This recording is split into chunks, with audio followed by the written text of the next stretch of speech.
Washington State, perched in the upper left corner of the continental United States, is a region defined by its dramatic landscapes and vibrant, diverse communities. It is a land where nature reigns supreme, with jagged mountains, evergreen forests, and sprawling coastlines shaping much of its identity. On the western side, the state is bathed in the moisture of the Pacific Ocean, giving life to towering pine and cedar trees that make up some of the most beautiful temperate rainforests in the world. The Puget Sound region, a network of inlets, islands, and coves, cradles Seattle, the state's largest city, often shrouded in mist.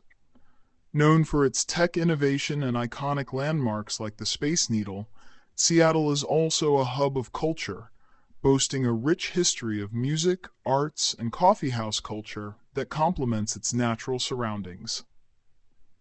The Olympic Peninsula to the west boasts lush rainforests and stunning coastlines, while ferries shuttle between picturesque islands, adding to the charm of this maritime region. As you head east and cross the mighty Cascade Range, the landscape shifts dramatically. The Cascades, with their volcanic peaks like Mount Rainier and Mount St. Helens, are both awe-inspiring and humbling, their snow-capped summits visible for miles. This mountain range acts as a natural dividing line, with the western side soaking in abundant rainfall, while the eastern side sits in a rain shadow. Washington State, with its blend of natural splendor and progressive urban centers, offers something for everyone. Whether hiking through old-growth forests, exploring the tech-driven streets of Seattle, or driving through the golden plains of the Palouse, it is a place where nature and modernity coexist in striking harmony. Its beauty is as varied as it is profound, leaving an indelible impression on all who experience it. And this is where our story takes us. Jay Cook and Tanya Van Cuylenborg were a young couple from British Columbia, Canada. Tanya, just 18, and Jay, 20, had been dating for around 6 months.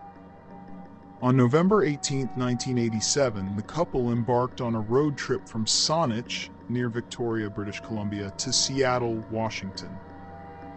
Their plan was simple: to purchase furnace parts for Jay's father's business. They drove a bronze 1977 Ford Club van, boarding a ferry from Victoria to Washington State. Their families expected them to return the next day, but when they didn't hear from the couple, worry set in. The young pair had seemingly vanished, and their families quickly reported them missing. This marked the beginning of an investigation that would baffle authorities for decades. A few days later, on November 24, 1987, Tanya Van Cuylenborg's body was found in a ditch in a rural area near Alger, Washington. The grim discovery revealed that she had been sexually assaulted and shot in the head. The following day, their van was located in Bellingham, Washington. Along with the van, authorities found Tanya's wallet and a set of keys. On November 26, 1987, Jay Cook's body was discovered 60 miles away from where Tanya had been found. Jay had been brutally beaten and strangled with a dog leash, his remains hidden in a wooded area near Monroe, Washington. Investigators believed both were killed shortly after being abducted. The brutal deaths devastated their families and communities, and the mystery surrounding their murders persisted for years. The investigation began immediately, but progress was slow. Authorities theorized that the couple had been followed after arriving in Washington. Although forensic evidence, including DNA, was collected from Tanya's body, it didn't match any profiles in the national databases at the time. With no solid leads, the case went cold. Early in 1988, the Cook and Van Cuylenborg families received a series of disturbing, taunting letters from an anonymous source. The letters, composed of phrases cut from magazines, hinted at the sender's involvement in the crime, but offered no real clues.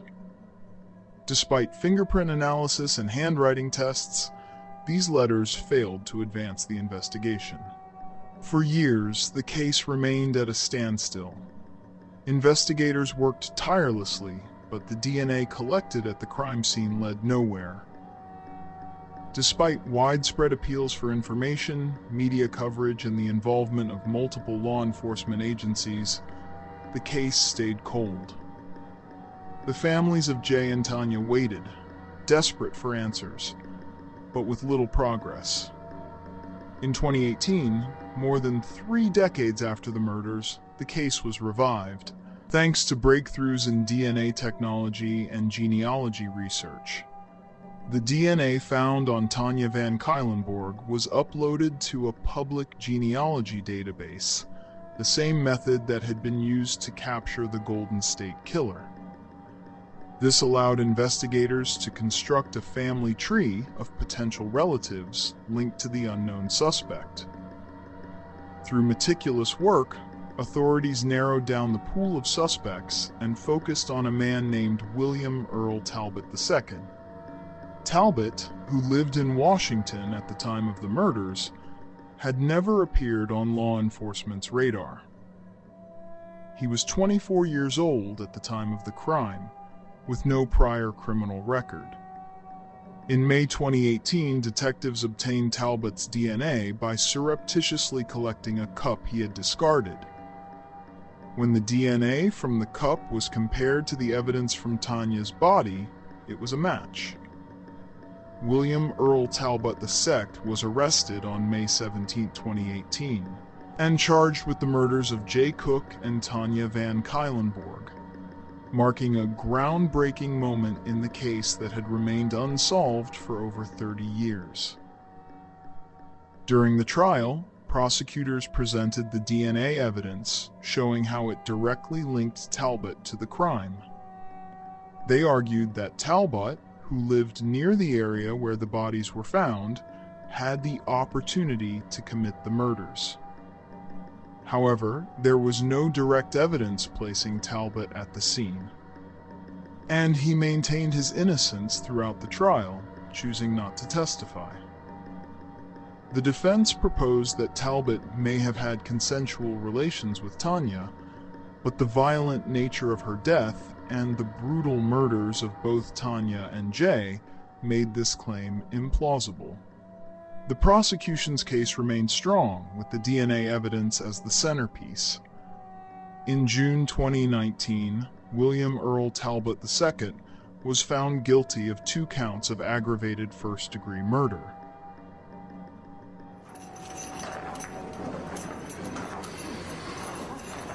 State of Washington versus William Earl Talbott II, verdict form 1. We, the jury, find the defendant, William Earl Talbott II, guilty of the crime of first-degree murder as charged in count 1. I didn't do it.